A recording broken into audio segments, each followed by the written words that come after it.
Hello class, welcome back to our next lesson. This lesson we're going to be covering pop art. Just like in surrealism, we're going to be covering a little bit of history behind pop art. It's not going to be as deep as surrealism, but it is there and we do need to discuss it. So let's go ahead and jump over into our lesson. Now, pop art. It happened in the mid to late range 1950s, and it was introduced to kind of appease to the masses of what was going on. Also, like in surrealism, something tragic happened right before pop art hit the scene. And if any of you are history buffs, you would know that it is the end of World War II. So, World War II trumped World War I by a lot. I mean, World War I was terrible, awful, worst tragedy that happened in our history until World War II came along, and that the casualty rate went through the roof, and we thought we could never get worse than World War I, and World War II showed that up completely. It was terrible, terrible time. In fact, the United States history, we actually shipped out all of our copper to make ammunition for the war. In fact, we in the United States had 1 year where our penny, the United States penny, was made out of steel because all of the copper, including pennies, were shipped out to make bullets for the war. It was a tragic time. A lot of bad things were going on. And not only that, a lot of people took financial hits. There was lots of poverty going on at the time. And during that time, after the war was over, there were lots of people still wanting to decorate their wall and make artwork and like have artworks of their family and things like that. But the problem with art is it's very expensive.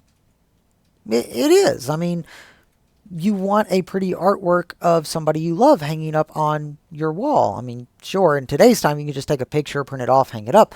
You didn't have that option back then because photography was, it had been around for a while, but it wasn't as prevalent as it is today. And it was actually kind of difficult to get your hands on a device to produce a quality photograph that you can then just hang up. Not only that, you couldn't just hook up a printer and print it off either. The technology wasn't there. You had to actually develop the film.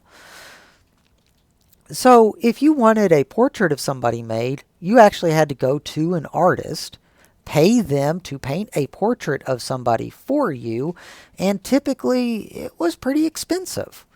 Now, I don't know the exact amount that it was for the time, but I can tell you in today's time that, let's just go off today's standards. If you were to pay somebody to paint a portrait for you, you can estimate to spend around $100 to $300 in that price range. You know, that's something typical for today's time. So let's just look at that. Let's look at the low ball end of $100. So you pay somebody $100 to paint a portrait. You got it. Good job. Well, then comes along Andy Warhol. And Andy Warhol thought, you know what? There's got to be a better way to this. Instead of just painting one person and making $100, is there any way that I could mass produce this and paint somebody that everybody likes and produce a lot of them? And then instead of selling it for $100, because not a lot of people had $100, what if I just sell it for $5 or $10? A lot more people would be able to buy it then. So that's what he started to do. He started developing a method of screen printing, which we still kind of use today. And he started making artworks using very minimalistic colors because he found out that you couldn't just print a bunch of different colors. You had to be selective with it. So, for instance, in this example here, you notice that it's the same 6 pictures of John Lennon. He just changed the colors up a little bit. And with the screen printing method, he could do that. He could literally just put down any color he wanted, go whoop, that color's down, then go over with the next color and go whoop, and then go over with the next color and whoop. That's it. That's all he had to do. 3 colors, 3 whoop, boop, boop, and you're done. Not only did that save him an immense amount of time, but because he didn't use so many different colors to blend, he also didn't have the cost in supplies. Once you made your screen print, I mean, you're good to make several thousand of them before it wears out and you need to make a new one. So he could literally just put down the colors, run it through, print off a picture that everybody would like. For instance, John Lennon from the Beatles, he's very popular then. Everybody wanted a picture of John Lennon. So there you go. Instead of selling one picture for $100, he could sell 1,000 pictures for $10. He can make a lot more money in the same amount of time. And that's what he did. That was known as pop art. Pop art was artworks that were made for the general public of popular figures. So that's where the name pop art comes from. And it didn't just stop with people. He went on and he started making Campbell's soup cans. I'm sure that a lot of you have seen this before. It's one of his more famous artworks. And then you also have Elvis. There's so many different things that he did, and all of these were used the same kind of screen printing method. You put the color down, you run it through, and boom. They each have like 4 or 5 colors, sometimes only 3 colors. You can mass produce those really quickly and sell them a lot cheaper and sell a lot more of them. So that's what he did. He became very rich and wealthy very quick. And then there's other people that took the pop art motion and kind of went with it in a different take. This artist, he is primarily known for taking comic strips and blowing them up to monstrous sizes. I believe that his artworks range up to 12 foot. And it's just one single comic strip frame. And he just blows it up to astronomical proportions. And that's also considered pop art because it's something that's popular at the time. And comic books were really popular in the 50s. Really with kids. They were really popular. Okay, so your assignment. Your assignment for today, if you remember back to our grid drawing assignment, I always give this lesson after the grid drawing assignment because you are going to be taking the picture that you did a grid drawing of. We are going to be transferring it over to a new paper, and then we are going to be painting it in the style of pop art. Now, something that I want you to keep in mind, when you transfer it over, if you're at home, when you transfer it over to a new piece of paper, you need to make sure that it's transferred over to a thicker piece of paper because you're going to be painting on it, okay? And if you're at home and you need something to transfer it over to, you can use a window, you could use a TV, just make sure you don't push down too hard on it. But the idea is you're going to be tracing the image that you drew over on a new piece of paper.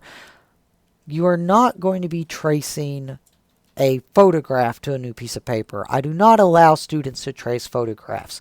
And the reason why is because you did a grid drawing. Okay? The grid drawing, we did that for a reason. If you did the grid drawing and you followed along and you did it block by block by block, then you have a drawing that you actually did. There is nothing wrong with you tracing your own drawing. Now, if you're tracing someone else's work, you're tracing a photograph, you're tracing something like that, it gets a little iffy. So we are only going to be tracing your own work. That's it. Okay? In the classroom, I actually have something called light tables. And light tables, let's see if I can bring one up right here. Light tables look like this. Okay? This is about the same size as the ones we have in the classroom. Basically, it has a switch up at the top. You can see, you turn it on, hold it down, boom, light comes on. This one is not turning on because, well, it's not plugged in for obvious reasons. I'm at my computer. So, in the classroom, you are going to be taking the light table, you put your drawn grid drawing under it, on top of it, and then you put your blank piece of paper over that, turn on the light, and you can trace it over. In the style of pop art, what you want to try to do, block off different areas that are shaded. For instance, you can go something really detailed like this. Block off different areas, color them in, and you can see that even the darker areas, which are the greens, those have been blocked off. The lighter areas, which are white, are left white. You want to try to use as few colors as you can. For instance, this, great example. Darker colors for the darker shadows, then you have the whites for the highlights. If you want to go even more minimalistic than this, you can.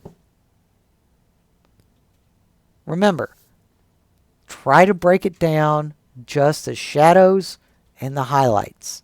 That's it. That's all you need. 3 colors is a minimum. If you want to go more than that, you can. It's completely up to you. Okay, so remember, your grid drawings that you did, your custom grid drawings, I don't care if it's a house, if it's you, if it's a dog, I don't care. You're going to be recreating that image in the style of pop art. Try to pick 3 colors. 3 colors you want to work with. If you want to do more than that, you can. Try to transfer your image over and block off the different shades. Alright, that is it for your assignment. I hope that you all have enjoyed this lesson. If you have, go ahead, give me a thumbs up, leave a comment down below, let me know if you have any questions. If you did enjoy this video series and you'd like to follow along with us in class, go ahead and subscribe to our channel. I'm going to be uploading all of my lessons over the next couple weeks so you can have all the resources available to you. Thank you all very much.